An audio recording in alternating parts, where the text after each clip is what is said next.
There you go. All right. Thank you, Dwayne. Great to see you all on a Thursday night, no less, in a warm auditorium. But it's warm everywhere, so what the hey. It is a pleasure for me to be here and to see you, and I hope this is really just the first of maybe 2 or 3 archaeologically oriented talks related to the Cabell House research. I'm going to linger on this opening slide just a little bit because there's some important language there. First of all, one of the key words is beginning. This is very much a work in progress. It's still underway. And so tonight when you leave, you'll not have conclusions to work with, but you'll have suggestions to work with.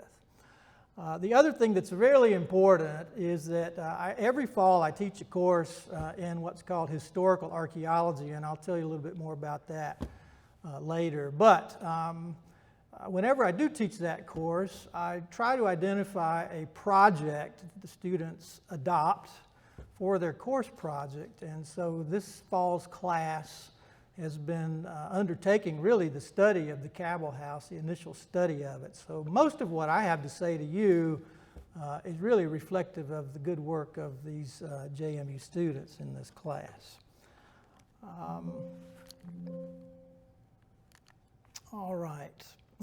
I prefer to put acknowledgments on the front end because they are so important. It's really a privilege for me and the students and really for JMU at large to be able to collaborate with the Historic Stanton Foundation, all the volunteers, donors that are supportive of HSF, and some of whom have even been in the field working with us.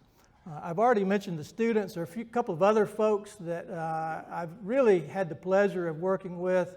One is Carlton in the back there, who's doing the videography. Aside from just being a fine fellow, he's documenting what we're doing. He's been out in the field capturing the work on film, or at least in digital sense, and also in our laboratory. And Randy Hagee, some of you may know as a radio personality. She's with the local public radio station, but I've come to know her as a really capable historical researcher. And so she did some of the initial work trying to peel back, I would say, the darkness that surrounds this property, and has done a splendid job of it. So I owe some of the things I say to her good work. The first thing I want to do is, this is sort of like Archaeology 101, but I realize very often that people don't have a clear sense of what archaeology is. So one of my priorities here is to acquaint you with it.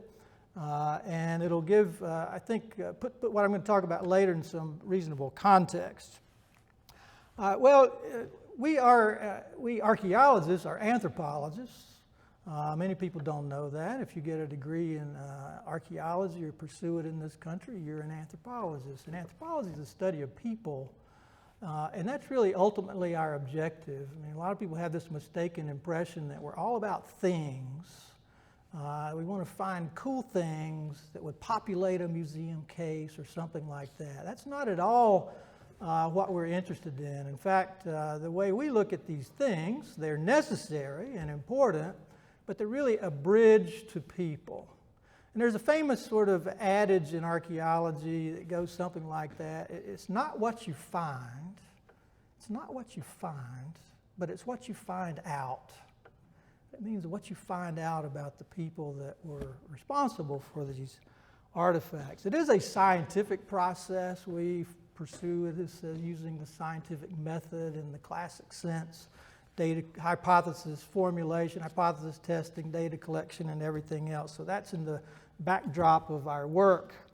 The other thing is that we're very preservation oriented, and that's one of the reasons I'm excited about this project, is that we actually do not seek to excavate every archaeological site we can get our hands on. If we can preserve a site in place, largely unmolested by anything, including archaeologists, then that's a win.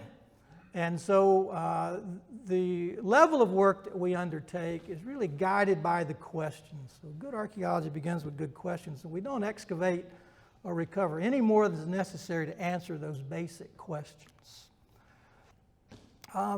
Also, there's sometimes this misunderstanding about, where's the line between history and archaeology? Well, in my world, and in the case of this class in historical archaeology, it's not a sharp line at all. It's often a surprise to people that we archaeologists undertake original historical research. You'll find us in the archive working alongside historians, often before historians. So that's part of our repertoire.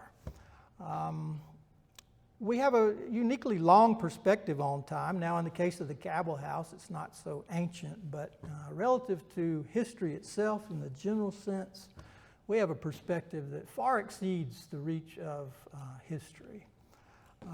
We have this uniquely material bias, and that gets back to this sense that we deal in things. I mean, our stock in trade is these things that we find, this evidence, but they aren't the end goal. All right.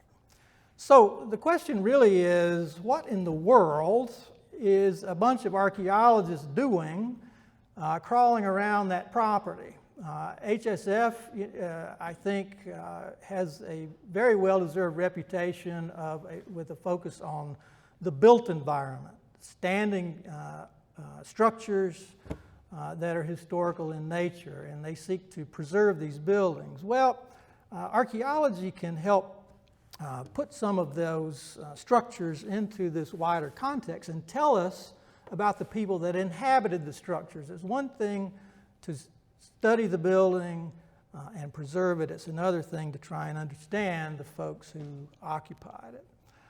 In our case, we're asking the most basic of all archaeological questions. I mean, these are really basic questions.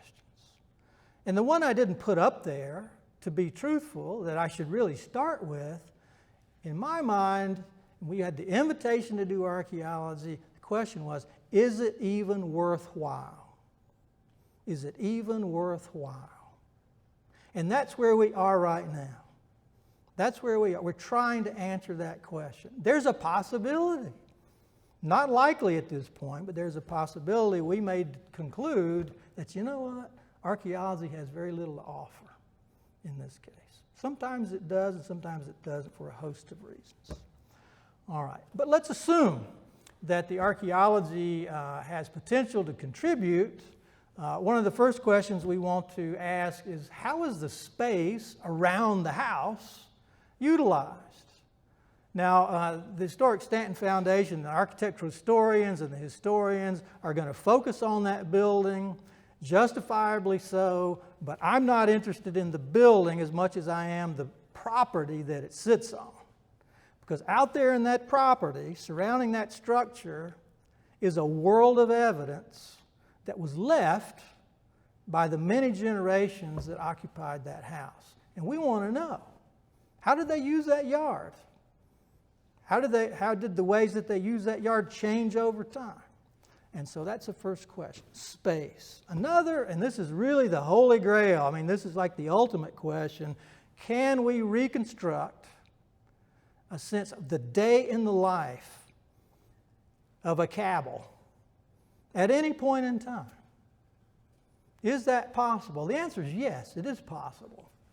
Not just yet, okay, but it is possible. And that's so our ultimate goal is to give you this sense. You know, it's wrong, and I tell my students all the time, if you're not seeing these people when we're done, if you're not hearing these people when you're done, if you're not smelling these people when we're done, we've failed. We want to conjure up lives, okay? We want to conjure up the lives of the people that lived in that cabin. All right. And I mentioned already, how did it change over time? I mean, this house was built, this cabin was built 1869. That's quite a long time ago. You know as well as I do that the nation has changed, the community has changed, and the people who occupied it changed with it. Sometimes were forced to, sometimes electively. So those are the things we want to understand. And of course, we want to help with the preservation side. We do not want to dig up the whole yard. No way. We want to excavate just enough to answer our questions and leave the rest alone. In other words, we want to preserve that property to the extent we can for future archaeologists who may have better methods, may have better questions, and so on. All right. So that's what archaeology is and what we're about. I'll give you a little sense. We were, again, invited to participate in this wonderful project, and at that point especially, and we're talking back in the spring of this year, so early in 2024, there was not a great deal understood about the history of the place. That's improved quite a lot just in the last several months, but for us it was dim. Here's what we knew. I mean, in essence, is that the house was constructed in 1869 by a former slave. It's a remarkable story in itself. His name was Edmund Cabell. Subsequent to the construction of the house, several generations of Cabells and then later Tates occupied that house and the property. We know from particularly Randy Hagee's work and that of others that the Cabells have become rather prominent in a sense in the community. You'll find their names in newspaper stories. They're well-known personalities around town. So we're not talking about anonymous people in Stanton. But there's still a lot more to learn, and that's what we're trying to fill out. We also know that today, if you visit that property, you'll see one building. Wonderful building, but we know there was more than one building on that property in the past. And so that was part of our agenda, is to understand that. Here, just to show you sort of a sense of what we knew, here's a map from Jed Hotchkiss's famous 1870, or an image, a portion of that map. And I've highlighted there in red the Cabell property sitting out just beyond the Virginia School for Deaf and Blind out on East Beverly Street. Here's the same property in 1905 Stanton zoning map. By then we see some more subdivision of the land around it. So the Cabells had neighbors at this point. And here is a little bit later, in 1921, Sanborn Fire Insurance Company map showing the structures that were on that property. Now, the one in the center with the big D in it is the dwelling that is still there today. The building down below it to the left at about 8 o'clock is a structure that's no longer there that we're trying to understand. So those are the kinds of things that we had a sense of. Well, what's our progress process? How do we go about this kind of work?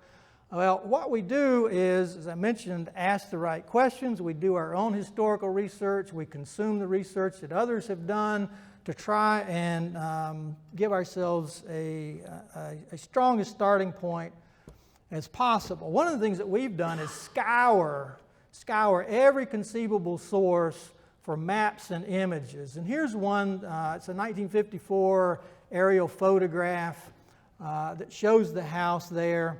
You'll see another view of this a little bit later, but what you don't see very clearly in 1954 is that second building, and which surprises me. It's possible that it's there and obscured, but nonetheless, we're trying to figure out what the history of that structure is. But these are the kinds of things that we do in terms of background research. What most of you want to know about is how we go about our work in the field. Well, what we're undertaking in archaeological terms is what we call an archaeological survey.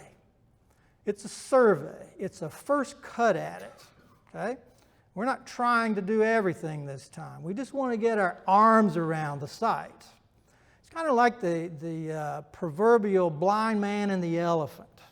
We knew nothing about the site. We knew nothing about the site. Now, and it would be dangerous for me to bring to the table, or my students to bring to the table, these preconceived notions about what's there, where we should excavate and where we shouldn't. So we just assume that everything is fair game, and we conduct a survey in this very systematic, scientific sampling kind of a fashion. The process we use is what we call systematic shovel testing. These shovel tests are not glamorous, they're not sophisticated, but they're necessary. What it means is excavating a hole about the size of a dinner plate, and the depth of these holes is maybe about knee deep to thigh deep. Okay? At that depth, we start to hit soil that's so ancient there's no hope of finding human-related material there. But we excavate these. We work in a metric system, so every 5 meters we put a hole in the ground, all over that property, everywhere, no matter what. If there's a briar patch there, we dig a hole. If there's a snake there, we dig a hole. Doesn't matter. And the idea is to get an even sample from across this site so that we have a very clear, very fair, representative picture of what's going on. As you see the students there excavating this. Now all the soil comes out of these tests gets very carefully sifted and inspected, and that's where we find the artifacts by using these sifting screens. So here's a map. This is a plan in progress. If you want to have an idea of where we've excavated shovel tests, well, each of those red dots represents one of our tests in the yard. We're not completely done yet, but you can see we've got pretty thorough coverage, and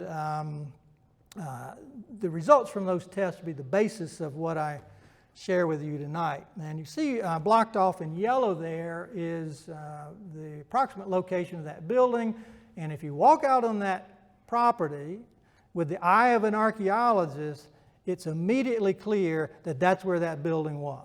There's all kinds of evidence that just screams structure. And so we've taken a lot of time to document that part of it. So here's just another view of the shovel test spaced apart. 5 meters is about 16 feet or so, just to give you an idea in familiar terms. When we dig these tests, it's not just a matter of chucking out the soil and sifting it and sacking the artifacts. The second step is to document what's exposed by those tests. And what I mean by that is the layers in the soil. Now, we throw a big party if we see layers. It's like an archaeological birthday cake. We live for layers. I tell people all the time, archaeologists are the most desperate people you'll ever meet. We dig holes for a living, and we get excited by different colored dirt.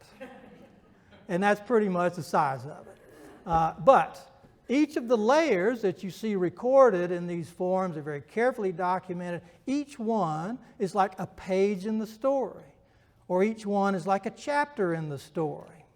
The layers at the bottom give us the oldest evidence. The layers at the top give us the newest evidence. If we handle those carefully, we can read that story that this site represents.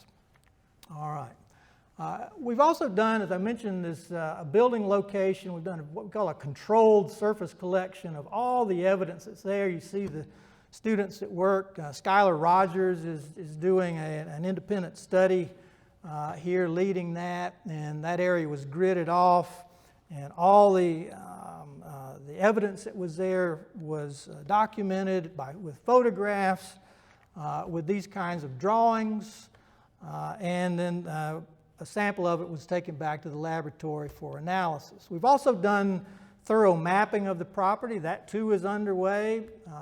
This is a student you'll see more of in a little bit, Sean Menard. He's a geographic sciences student at JMU, and so he's been out helping me collect GPS data and various other things. So we will have a highly detailed map of the property when that's concluded. The next step is a laboratory analysis. The ratio really of field work to lab work is about 1 to 3 or 1 to 4. So in other words, for every day you're in the field, you're going to have 4 or more days in the laboratory. Very labor intensive. And that's where we are right now. If you ask me, what are you doing? Well, we're in the laboratory studying these artifacts. And then, of course, it doesn't mean a thing without a report. The culmination of this project, even at this survey level, will be a report that puts down in painful detail everything we've done, everything we've seen. It goes to HSF, and it'll help them make decisions about next steps on the property. We have a traditional laboratory analysis. You see here the artifacts get washed, and they get pulled out, and they get cataloged. This is the cataloging process underway. All that data gets tabulated in spreadsheets. We have many, many of these things. This is just an example of one, but they come to bear later when we do things like this. Also, as part of the lab work is to take those data, and we use geographic information system software. Here's Sean working through some of that data, creating plots of what we found and where it is. So we're trying to bring the latest, best technology and science to the picture. All right. Just to give you an idea, this is what geographic information system analysis can do. We can layer all kinds of information one on top of another. So what you see here is a modern satellite image. Then you see in yellow all the modern buildings that exist in Stanton today. The city of Stanton has given me this. This is like you see on tax parcels. Then we can also get topographic information and put contour lines on these maps and just stack up all kinds of information and interrogate what's going on. Here's the same image essentially with one of the Sanborn fire insurance maps geo-referenced on it. So it allows us again to place this site and that building in a much richer context. This image is based on something called LIDAR. It stands for Light, Distance, and Ranging. It's a laser-based mapping technology. It's become very widespread in archaeology. It has other applications too, but it gives us also these highly detailed images of the surface of the earth. In this case, it's just a section of Stanton that surrounds the Cabell House. The red arrows on these just help you locate where that structure is. All right, so let's talk about, in preliminary way, what is it we've actually found and what is it we've actually learned, and maybe what we think we're learning through this process that I've described. The very first thing, and this is why I say the site is not one we want to turn our backs on. The reason the site we've learned is it has what we call very good integrity. That's just a fancy way of saying it's really well preserved. It's really well preserved. You can put a hole in the ground in that yard and there is not a bunch of jumbling, there's not a bunch of mixing going on, and the things that are in the ground are pretty much lying just where they were left, within reason. It's like Stanton's version of Pompeii. Oh yeah.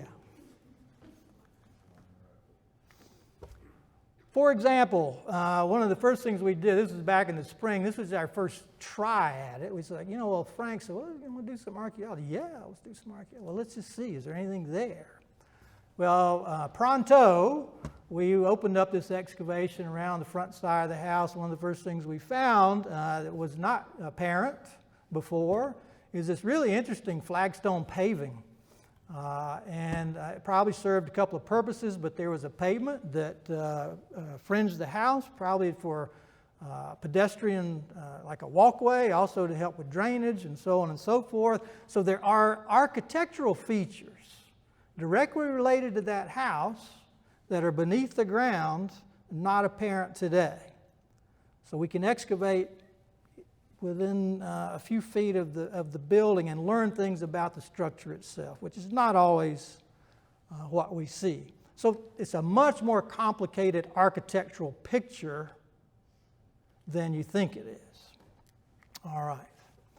All right. One of the questions is, how did the Cabells use the property? We've talked about that. That was one of our questions. Well, we go about that using these GIS distribution plots. Here's a show of our test in the yard, each of those red dots. Well, if you connect those dots with data, we can put together these distribution maps. So for example, one question is, where did all the bottles and jars go? We say container glass. What they do with that stuff? Well, you see those hot spots, the bright red colors is where we found the most bottles and jars. Okay? Then we could say, well, what about coal and cinder? They were heating that house undoubtedly with coal, not a lot of wood. And that we see that plain as day. And what happens if you burn coal is you generate a lot of coal ash. It's a problem. You've got to do something about this waste product. Much of the time, you put it in the yard. We found truckloads of it, and that's where it tends to be. Exactly where the container glass tends to be. What about nails? We find bags full of nails. Now, I will say in this case, these are old nails. These are 19th century nails. They're not modern wire nails. We're talking about cut nails. You know, you would just say this is a square nail. This is a machine cut nail from the 1800s. Well, there's a whole bunch of those there. What does that mean? Come back to that in a minute. But this is what we live for. We excavate these tests. We analyze this data with the hope of seeing patterns. And those patterns have that story that we try to interpret. That's underway, but they're there. What about window glass? A little bit different situation. A little bit different situation. Windows are fragile, you know that. A lot of them got broken, and the glass from those windows is scattered really not widely in the yard. All right. Ceramics. We were talking about broken dishes, bowls, crockery, all those kinds of things. That's everywhere. That's everywhere in the yard. There's no particular hot spot. Very different kind of a pattern. We see the things that were broken in the house, used for serving food, for preparing food, and so on. Animal bone.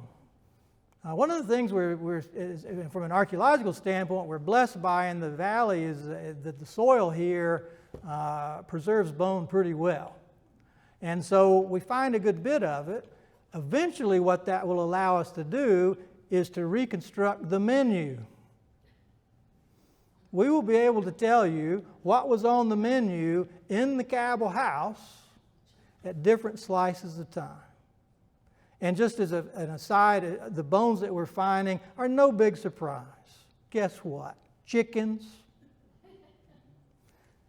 pork, and a little bit of beef. Chickens and pork, let me tell you, were prominent. That's what we see.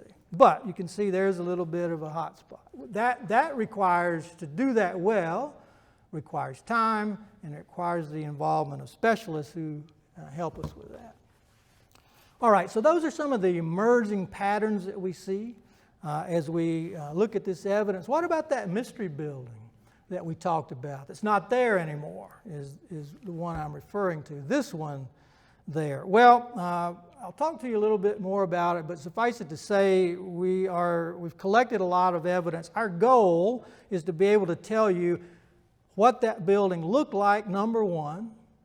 Number two, when that building went up and when that building went down. Number three is what was in that building. How was that building used? Okay? What does it look like?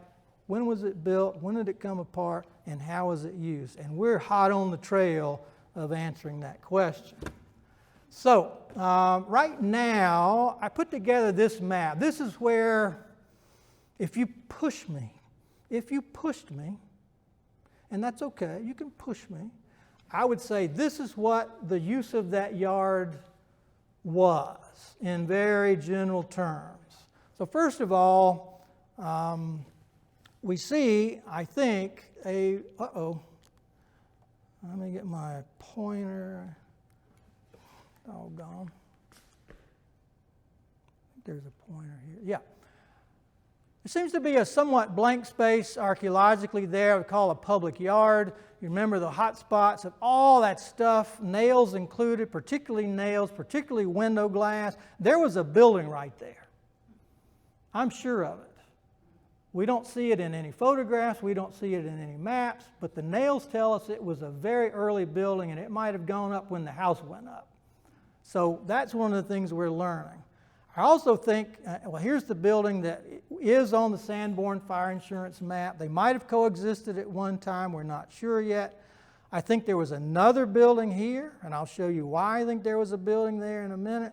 But what we see from the distribution of the other artifacts is that the yard here, the rear yard, generally out of sight, was used for very different ways than the yard right here. This would be the public yard, the front-facing yard. Okay? Not dedicated to ordinary day-to-day tasks. The rear yard was a workspace and a garden space. Okay?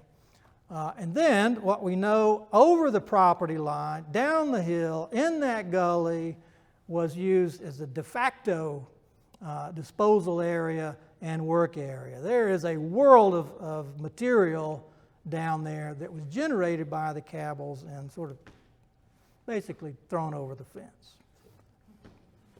All right, so this is ultimately the sort of thing that we'll do, but we'll enliven it further.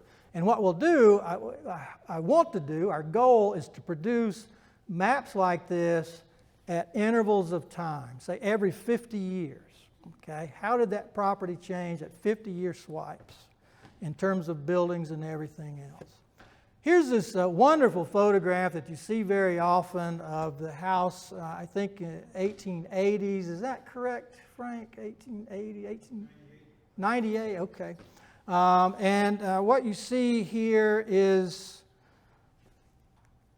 first of all, you see there, if you look closely, there's a partition, like a very simple fence there, and that delineates that public yard. This was the public yard. This is what he's standing in. The other side of that public yard is where all this work was going on and where some of these other outbuildings were. So we see this partitioning of the property in very deliberate terms. Now, what's interesting is if you look way back here, is a suggestion of another building.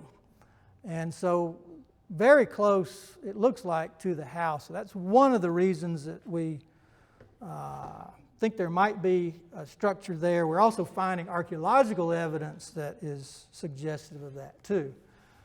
This is a close-up of that 1954 aerial. I've tried to enhance it. The quality's not great to begin with, but what we do not see is that, well, any outbuildings, except in the neighbor's yard,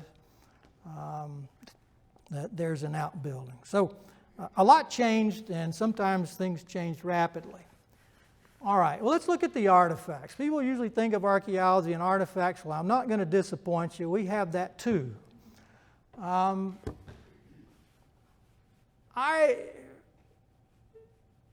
These things, they speak to you in very human terms. Right now, the volume is not very loud. It's sort of a whisper. But we're hearing what these objects have to say, slowly but surely. And I'll just give you a sense of the kinds of things, sort of categorically, that we're finding. Here's a bunch of architectural evidence. We can tell you what the hardware was in these buildings, how the windows were latched, how the doors were hung, and all sorts of things about the inside of those buildings and how that changed over time. So that's a category of the evidence that we're finding. All right. This is also architectural evidence, really interesting architectural evidence. We didn't expect to find this, and what it is ceramic tile. I think you could see that clearly enough. But if I brought this out and I put it in front of you, you would say, this is not the tile I would put in my house. And I'm not trying to cast any sort of dispersions right on the Cabells. It's just a fact. This is heavy-duty stuff. This is the kind of tile that goes in an institutional building. Right? an institutional building. Well, do you know where Washington Cabell, is one of the descendants of Edmund Cabell, worked for most of his adult life? He worked in the courthouse. He worked in the Augusta County Courthouse. If you go in the Augusta County Courthouse, you see the same tile. You see the same tile. Now, I'm not here suggesting mischief.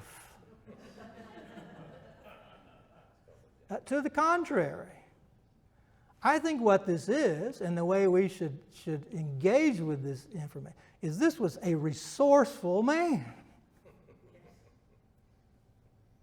And I think you could also imagine that he was a respected man. And perhaps surplus tile was handed along for him to use for his own devices. Now, guess where this tile comes from? It comes from that outbuilding that's on the Sanborn fire insurance map. Every bit of it. We find none of this tile anywhere else.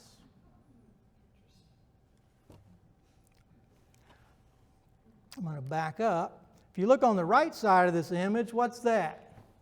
Potty parts. The only place we find potty parts, toilet porcelain, is where this tile is. So it seems pretty clear that that building had at least as one of its functions as the necessary. The necessary house. And let me tell you, compared to some of the outhouses I've seen and been in, this was a 4-star outhouse. I think we have to imagine, and this is the kind of information you get by looking at this evidence. All right. Especially in that building, but across the property, as you've heard, there's ceramics everywhere. And a lot of it is devoted to two things: food storage and food preparation. I mean, these people were laying in vegetables and fruit every year in huge quantities. We have right now probably the largest collection of fruit jar fragments I've ever seen. But that gives you this insight, right, in their existence and how they were making it day to day. Again, very resourceful, very skilled, very knowledgeable people. Some of these ceramics are quite old. Some of, things like this, golly. I'm sorry. Things like this tend to be older than the house. And so what we can see is that when the Cabells constructed that house, they were using virtual antiques, right? It could, whether they were hand-me-downs, whether they were old belongings that they brought with them from their prior home, is tough to say. This is a big bone, a large beef bone there. You can see, we can learn, we can date the bone sometimes by the way it was butchered. You can see this bone was cut with a bandsaw, which is something that really didn't come into the picture until about the time of the Civil War. So that's would not be as early as some of these other things. These are some of the ceramics that we find. Most of it is plain vanilla. I mean, it was no-nonsense, utilitarian ceramics. I mean, they're not decorated. They're thick. A lot of it was wash basins that you would use, indoors, the pitchers that go with the wash basins, chamber pots, all that kind of stuff. But every now and then we get one of these nicer pieces of a dinner plate, so on. Down on the bottom right, we were a little surprised to see, is a pretty nice piece of pressed glass. This was sort of relatively high-end stuff. It's not super expensive, but it was an expression, I think, of probably aspiration. What's interesting, too, you can look at some of these things and find them in the original Amazon retailing. This is, if you come in our laboratory, we have a dedicated library that has all these reference works that tell us about the things that we find. One of those things is there's actually several Sears and Roebuck catalogs, and we have Montgomery Ward catalogs. Well, why is that interesting? Well, you crack open that catalog and you find that glass.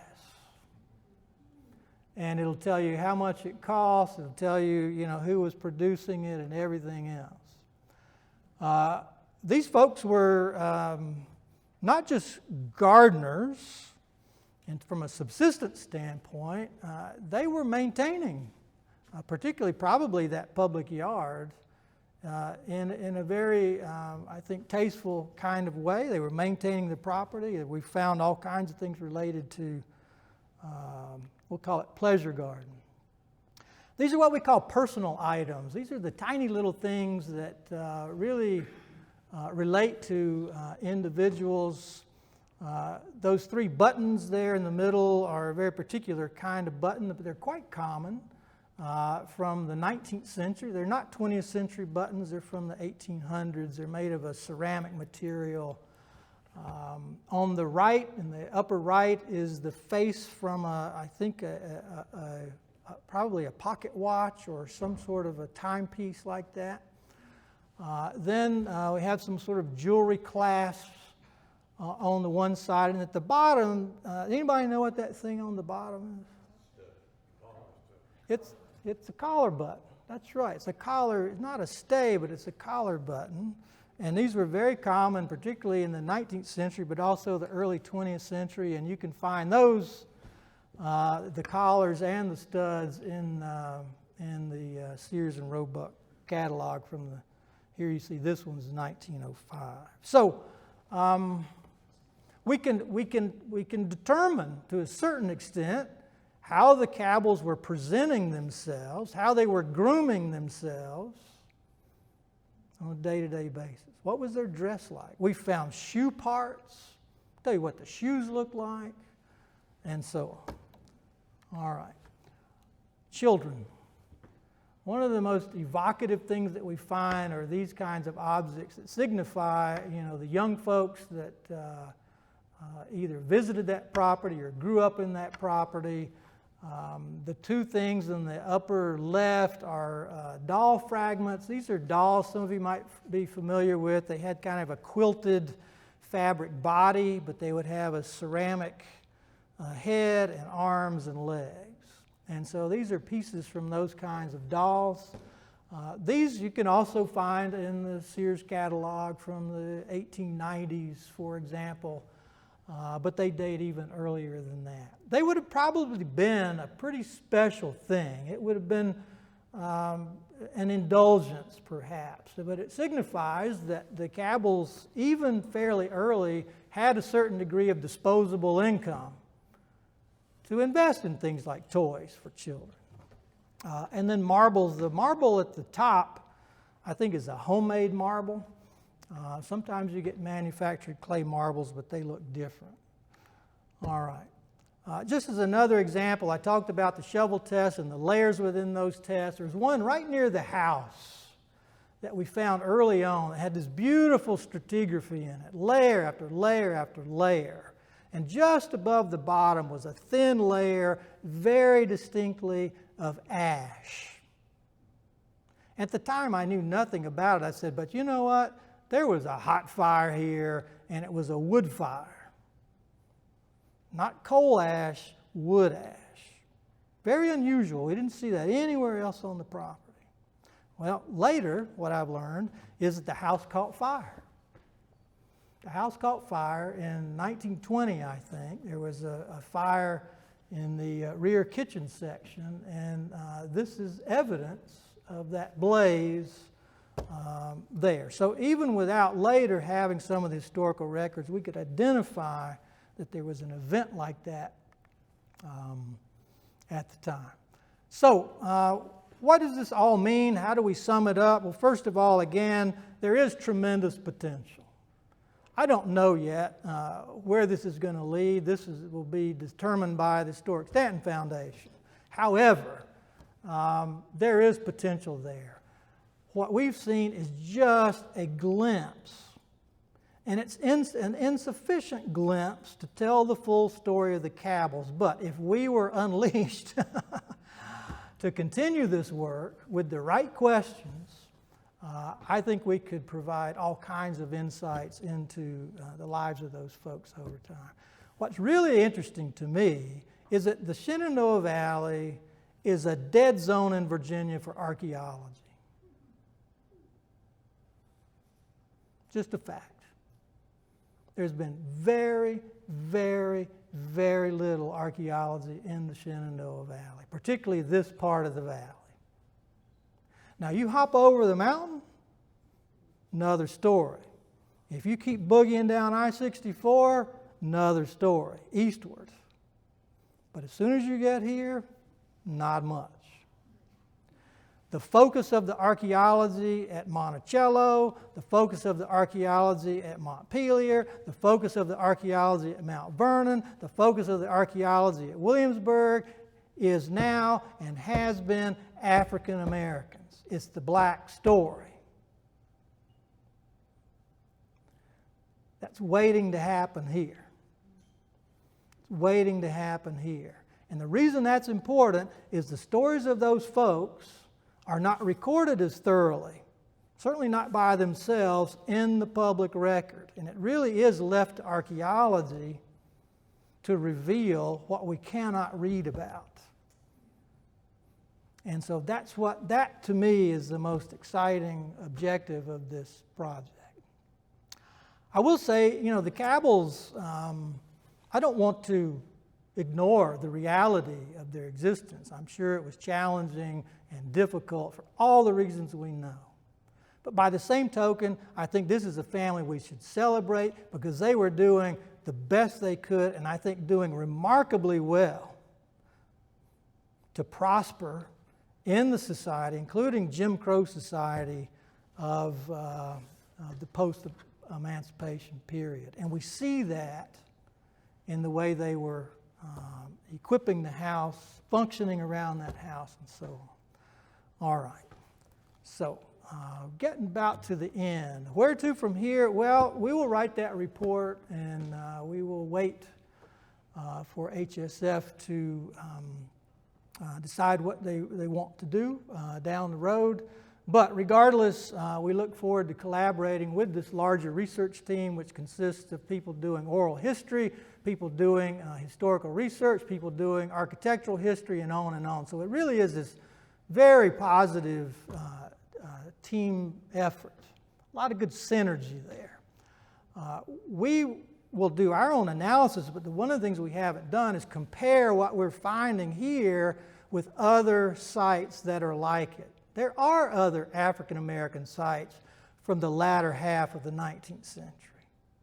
And what we want to see is how the patterns that we're discovering align with the patterns that other people have seen. And if we can do that, we can tell a bigger story about African American life in the region and even in the nation. That's the ultimate goal. Let's see. Oh, can you hang with me a second?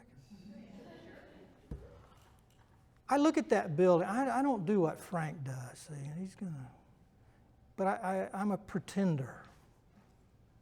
I want to be Frank. So I stand there and I look at that building and I look at that thing and there it is, and I think about what I've learned and read and seen about slave architecture in Virginia and elsewhere. And that's the operative word, slave architecture.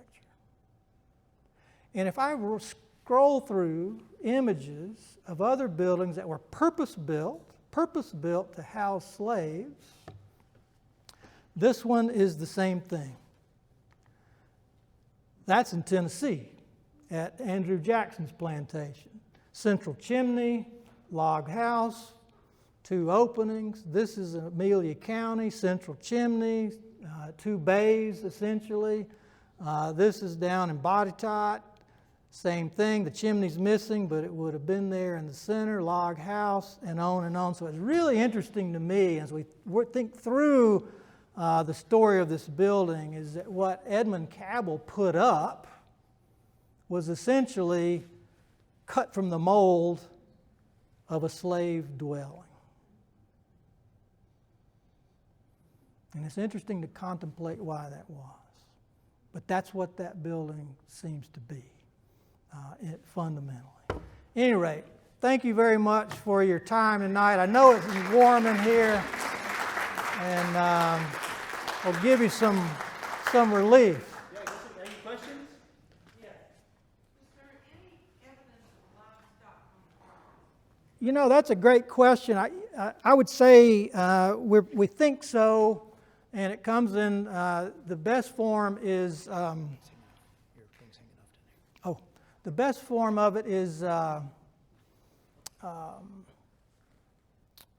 harness tack, harness, I'm saying this right, harness buckles, hardware from horse or mule collars, things like that. So they seem to be livestock, particularly things like horses or mules there. It didn't like have pigs or chickens or. I cannot say yet. It wouldn't surprise me. I mean, you'd almost think that would be necessary, you know, to have a milk cow and maybe have a pigsty there. But we're not at the point where we can say that. But it's very possible they had a buggy. Is there a deed that shows exactly where the property lines were? Or did they just sort of, since it was all wooded, and they just sort of spread out in the woods or the areas around the house? There is a deed for sure. It lines exactly where it was? That's right. The property is really well delineated. That doesn't mean that they wouldn't necessarily have taken advantage, right, of the surrounding area, particularly before it was developed, right, subdivided into other lots. And I think we see evidence of that. Yeah, my question is that this is very crucial for me because I happen to live right around the corner on Winchester Avenue. Oh, yeah. As I was telling Jennifer, when I walked to school in 6th grade, I used to walk by there. That house used to scare the daylights out of me. I used to always think that someone was in there looking at me. That's very real for me. And then the other question is, in your research, what did you learn, if anything, in terms of the people who lived in the surrounding community? Were they also were they slaves? Then the second part of my question is, where were the people who lived in their property? Where did they work? Can it safe to assume that they worked on plantations nearby? Those are great questions, and there are people on the case. What we know, and there was a talk here by Lynn Rainville who talked about the surrounding area, and she talked about the development of African American community, including in that part of town. And so there are also people researching the work histories of these folks, what they did. We know, Washington Cabell, for example, worked in the courthouse. We know, among other things, some of the folks were caretakers of the local cemetery. That was not the full-time job, but that's one of the ways they were contributing in the community. But I think all I could say is stay tuned, because those questions are very good ones, and a lot of people want to know the answers, so that research is underway. If you check out the first video that's on the website for Lynn Rainville, she talks a lot about the neighborhood, the communities, different places they were probably working, different places where black families were living, black people were working and maybe living in the houses. So it's a That's on the website? Yeah, it's on our website. It's the first talk from a couple of, from September, I think. Yeah, so you'll get a lot of those questions. But we also have an advisory committee that's working on a lot to do with sort of the oral history and the written history about the family. So that's, to stay tuned. Next year we'll get some of those questions answered for you. Go ahead. Well, my family, I was born in 51, and I was born in that section of the community before you get to Winchester Avenue. We need your oral history. Yeah, we need your recollections. Yes, ma'am. I knew Mary Cabell and Emma Cabell, Oh, who were sisters who lived in the cabin. And did you know that? No, I didn't. I only knew the Tates. Yeah. I knew the Tates. Right, okay. Well, anyway, Emma Cabell was a maid for my cousin, Mary Austin, who lived on Sherwood Lane. And the story I remember, well, several things about her. She was very upright and proper. I was sort of intimidated by her. And Mary subscribed to the New Yorker magazine. wow. And one day, Emma asked Mary, Mrs. Austin, if she would save the New Yorker magazines for her. It turned out that she'd been getting them out of the trash and reading them. And she was erudite. And then she ended up, both Mary Austin and Emma, her maid, ended up, without knowing each other, in, what was the nursing home? Oak Hill Nursing Home. Mhm. Just, they sort of encountered each other in the waiting room of one of the areas. But Well, I'll tell you, it's. Oh, sorry. was the Nuts, Sarah Nuts, maid on East Beverly. And I knew Mary from the Nuts because I grew up next door to the Nuts. And Mary was always just delightful and sort of smiling, and Emma was rather serious, intimidated. Anyway, that's No, thank you. all irrelevant. Well, I think those kind of anecdotes are really important, and so I would encourage you to try and share those with the folks who are doing oral history.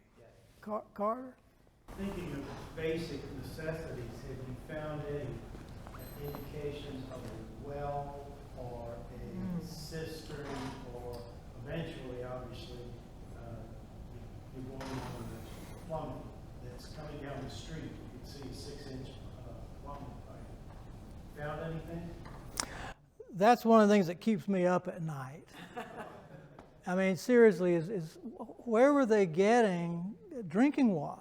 There's a spring down. Well, I was going to say there must have been a flowing spring, on that slope and in that ravine or on that hillside. And there might have been more than one spring, but it's not apparent right now. But we see nothing. We see no signs of a cistern or a well. It could be there, but we've searched and haven't seen it yet. The only big hole in the ground would be associated with the privy. Yeah. One of that picture that you showed of the cabin, the old one, it looks like there's a building to the left. Bar. Oh yes, in the background. Yes, there was a big property there. The name escapes me. But what was the name of that barn? Whose barn was that in the back? Eastwood. Yeah. So there's a house that's still standing as part of the VSDB campus. That's right back there too. So it was all part of that development. The infirmary, I think, was the old Bell Farm. Mm-hmm.